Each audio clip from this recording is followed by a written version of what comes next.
Guys, cette vidéo est sponsorisée par Corsair. Pour ceux qui sont nouveaux, sachez que je travaille avec eux depuis 2016.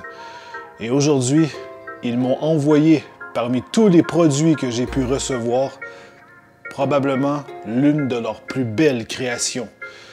Et pour ça, je crois que ça mérite un unboxing des plus sexy avec une musique adéquate pour vous faire découvrir leur nouveau petit bijou.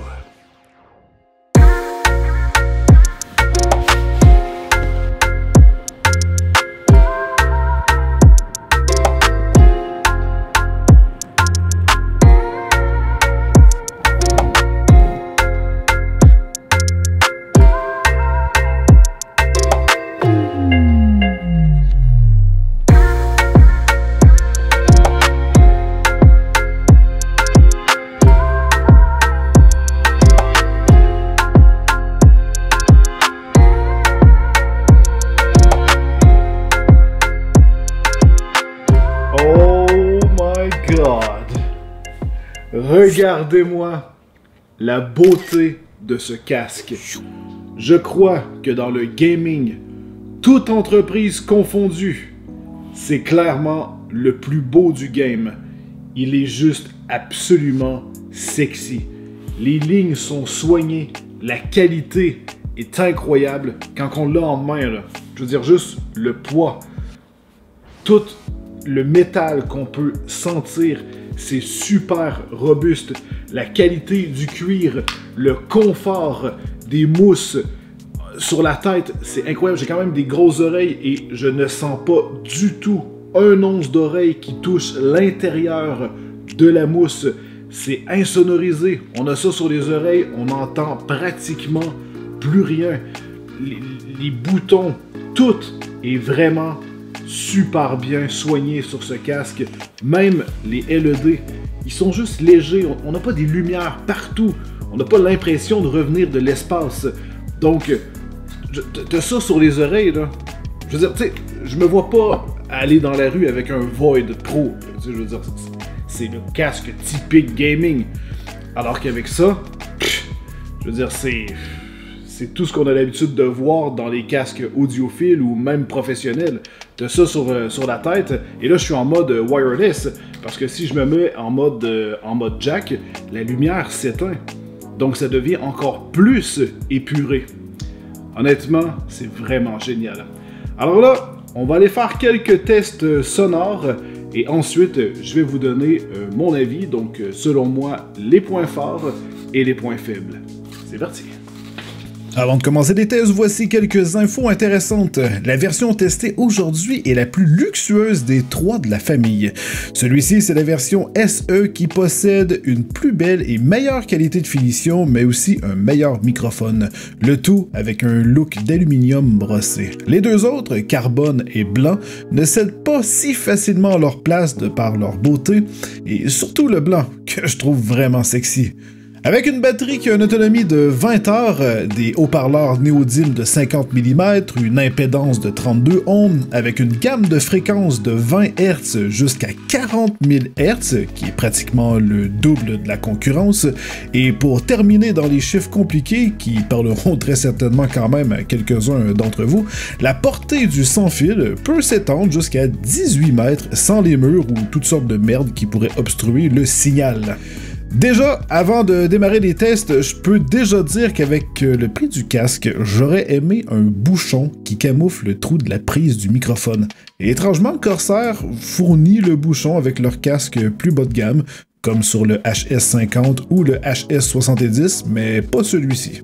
Pour les prix, celui d'aujourd'hui vaut 210 $ américains, en comparatif avec le HS50, qui est jusqu'à maintenant mon favori, qui vaut 50 $ américains, ou le HS70, qui est la même chose mais en version sans fil, qui lui en vaut 100 $ américains.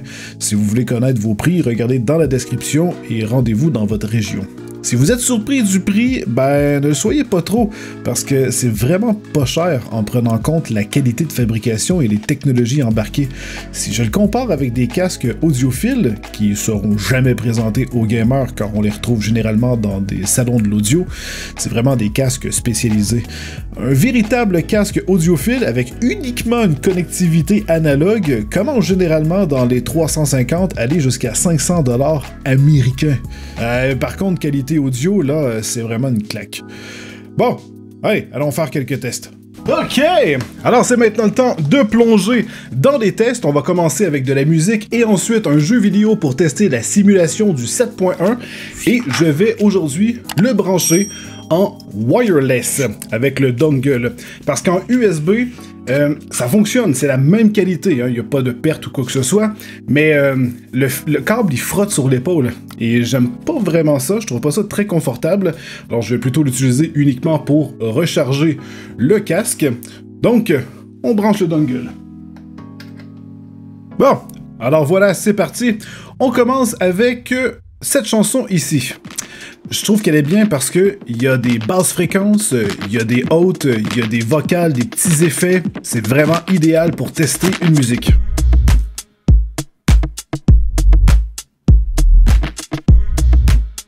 Sérieusement, ça sonne plutôt bien, c'est surprenant. Le son est quand même assez clair. On va essayer avec un autre type de chanson, quelque chose qui est un peu plus... Ok. Là, on a complètement un autre registre.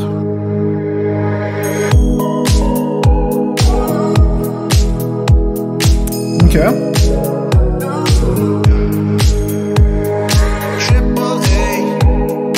Ah. On a quelque chose, là.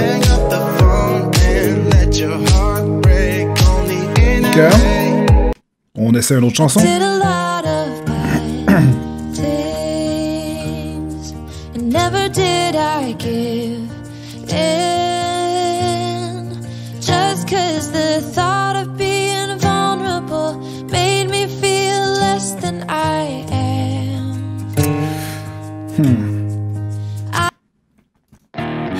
Une petite dernière, cette fois-ci, on va aller dans le registre un peu plus métal pour vraiment tester tous les types de musique avec des sonorités différentes.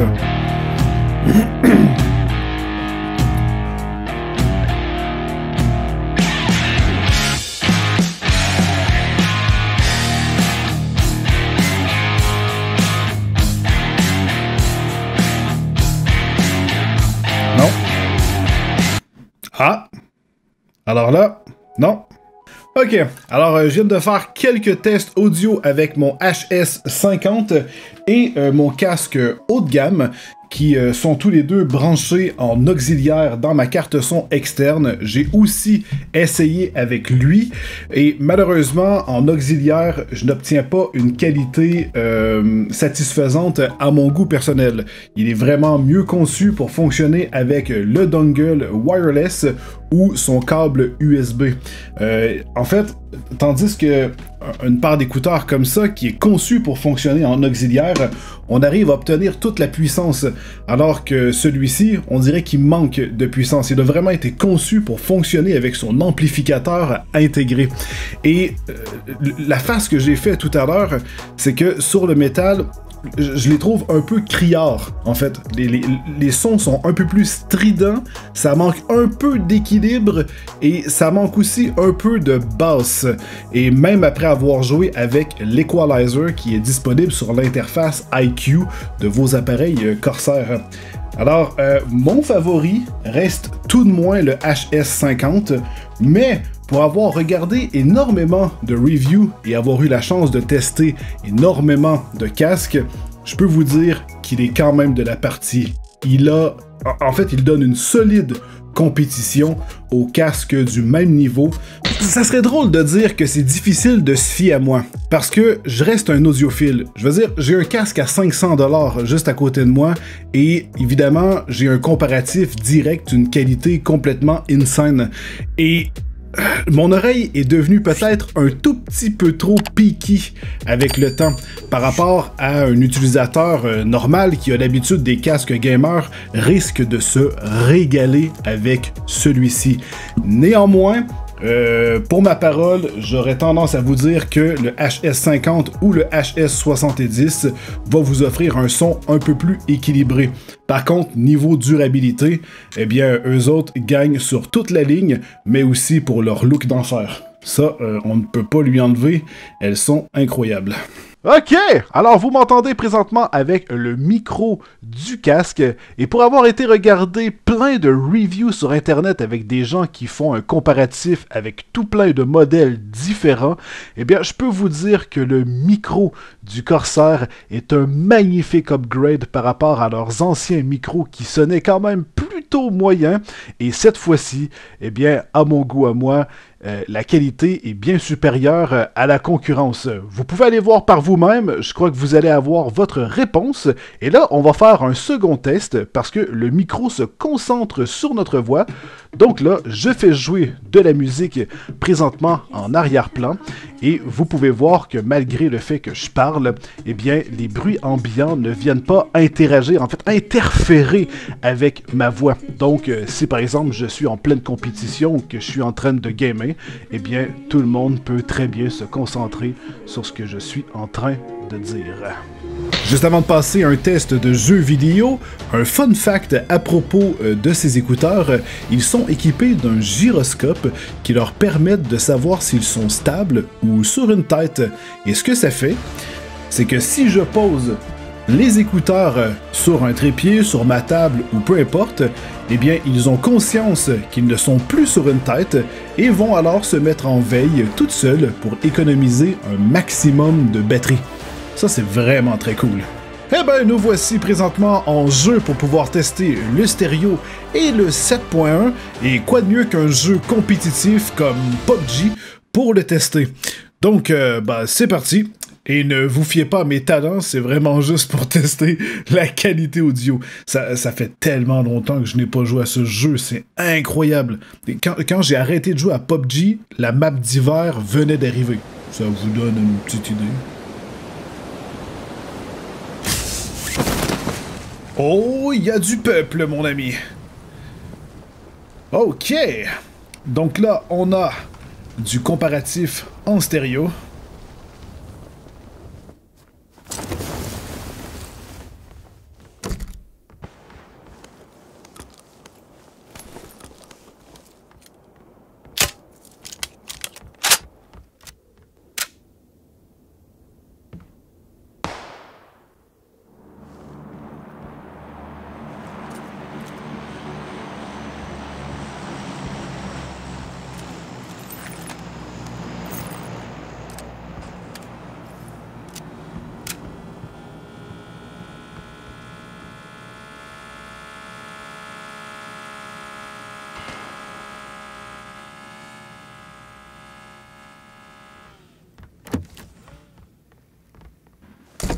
On peut entendre qu'en stéréo, on sait vraiment à quel endroit qu'il est positionné dans l'univers. Ça, ça a toujours été très fonctionnel, juste avec un bon stéréo. Ok, on va passer avec le mode Surround. Ok, qu'est-ce que ça donne maintenant?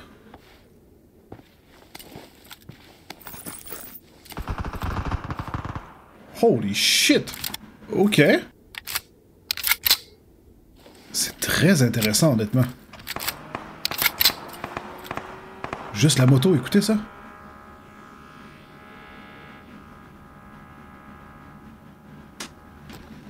Bah putain! Je dois dire qu'en jeu, c'est vraiment surprenant. On a une belle immersion. On dirait qu'on arrive à mieux cibler d'où les sons viennent. Et on dirait même que la qualité, sonore est augmentée.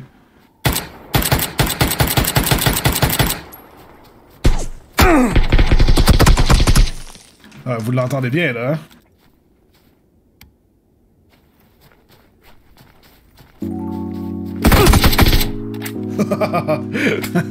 Je voulais surtout faire un comparatif au niveau du son, donc je sais pas si vous avez entendu la différence. Eh ben voilà, le 7.1 est une belle surprise, mais pas pour tous les jeux. Donc vous allez devoir faire vos propres expériences et voir lesquelles fonctionnent le mieux. Je crois que ça a surtout été créé pour les jeux compétitifs. Et sur YouTube, alors que la majorité des vidéos sont en stéréo, le mode surround n'est pas très cool. Honnêtement, on n'a plus le son réel de la vidéo, et j'ai tenté l'expérience aussi durant un montage vidéo. Vous n'avez très certainement pas le son réel. Ça donne un effet un peu étrange, et là, si vous l'oubliez sur ce mode, ce qui risque d'arriver, c'est que vous allez modifier l'audio de votre montage, et vous risqueriez de faire en sorte que pour les gens qui ont des haut-parleurs mobiles, des casques normaux qui n'ont pas cette fonction, ben ça va mal sonner. Alors ça va juste devenir bien pour vous. C'est un peu comme quelqu'un qui fait de la colométrie sur Photoshop ou qui fait du dessin avec des couleurs sur un moniteur qui n'est pas calibré. Il va choisir des couleurs, il va modifier la photo en conséquence de son écran. Alors que lorsqu'il va aller les faire développer ou qu'il va revoir ses photos sur d'autres écrans, eh bien ces photos ne seront plus belles. Donc il faut faire attention avec ce mode. Et voilà, l'unboxing et le test est terminé. J'espère que ça vous a plu. J'ai fait ça de manière différente. J'ai hâte d'avoir votre ressenti dans les commentaires. Et dernière chose qui m'a surpris de ce casque, en plus d'avoir toutes sortes de connectivités différentes, eh bien, vous pouvez le brancher en auxiliaire dans une carte audio externe comme vous voyez présentement. Et avec le monitoring activé, eh bien, vous allez entendre le retour de votre micro, comme ce micro XLR que j'ai juste ici. Et vous pouvez quand même utiliser le wireless en même temps. Alors là, c'est vraiment surprenant. Et ça, j'ai trouvé ça très agréable. Ce qui veut dire que j'ai mon retour audio, mais j'obtiens la qualité du wireless et de l'amplificateur intégré pour avoir un magnifique son. Alors n'hésitez pas à aller visiter mon site web, lesteros.com, la description pour avoir encore plus d'informations sur le casque et ce qui a été testé, ou pour aller voir qu'est-ce qui s'y cache. Vous trouverez peut-être des choses à votre goût. Et sinon, on se retrouve dans une prochaine vidéo. Alors sur ce, tenez-vous bien, je vous aime très fort. Bye bye!